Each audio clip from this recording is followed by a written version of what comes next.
L'ancien Premier ministre a l'intention réaffirmer la place de son parti au sein de la majorité présidentielle, même s'il concède que le second peut mieux fonctionner. Horizon est et restera membre de la majorité, mais cette majorité pourrait fonctionner mieux lors du premier congrès de son parti. Ce samedi à Vincennes, Édouard Philippe a donné des salaires d'unité à Emmanuel Macron et Elisabeth Borne, en plaidant pour plus stabilité du bloc central. Plus 3000 personnes étaient présentes dans la grande salle du Vincennes Floral Park pour écouter le discours de la Rivière, l'ancien Premier ministre, dont le parti a tenu son premier congrès depuis sa fondation à Le Havre en octobre 2021. Membre de la majorité parlementaire, malgré le défi à réforme des pensions, à la situation sécuritaire et difficultés de transport, nous n'avons pas abandonné ce premier congrès, a expliqué Édouard Philippe. Mais si Poul était là, le programme avait été quelque peu révisé, quitter l'éloquence compétition réservée aux jeunes du parti et sujet trop léger. En place, une sorte thérapie unitaire pour une majorité de tests, en présence d'Elisabeth Borne qui a assuré qu'elle abandonnera ne pas convaincre. Et le parti de l'aile droite de la majorité sera là, a assuré Édouard Philippe.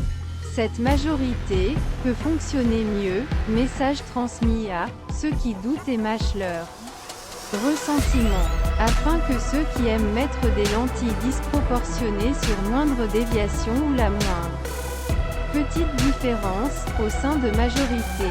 Une clarification nécessaire après quelques épisodes tension entre les horizons et le parti présidentiel de Renaissance, en particulier illustré par le rejet d'un projet de loi sur la récidive porté par député philippiste Naïma Mouchou. Cette majorité peut fonctionner mieux, a néanmoins ajouté Édouard Philippe. Une observation partagée par François Bayrou, qui a assuré la solidarité du MoDem en ajoutant que cet idéal n'avait été respecté que avant de disparaître pour assister à une correspondance de l'abri. Organiser le bloc central, si divisons. Si nous commençons cette précieuse unité, c'est RN qui sortira renforcé. C'est le nuage que consolideront, a également averti secrétaire général de la Renaissance, Stéphane Sénénéné.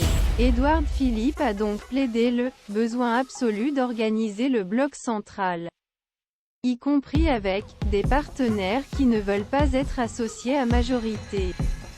Parmi républicains qui étaient prêts à voter pour la réforme des pensions, mais aussi parmi les sociodémocrates qui ne se retrouvent pas dans loi dominée par France. Rebelle de Jean-Luc Mélenchon. Sinon, le maire de Le Havre a averti. La France risque d'être dans une ingéniabilité totale et un conflit absolu. Pas de coalition pour le moment. L'ancien Premier ministre a plaidé depuis les élections législatives de 2022, qui ont privé Emmanuel Macron de la majorité absolue, pour la nécessité d'une coalition. Une option qui n'est pas actuellement privilégiée par Emmanuel Macron et Elisabeth Borne, qui ont l'intention de rechercher dans les semaines à venir, dans les prochaines semaines, majorité du projet. Le contexte était donc à peine prêté aux grandes.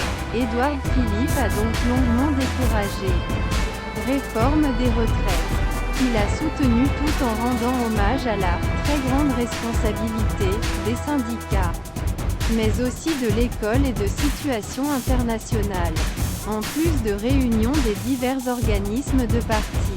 La journée avait commencé avec plusieurs ateliers consacrés à l'écologie, l'Europe, l'école et solidarité. Ces premières tables rondes de la journée, c'est en écologie, et nous ne sommes pas à gauche parti, a déclaré le ministre de Transition écologique et secrétaire général des Horizons, Christophe Béchu.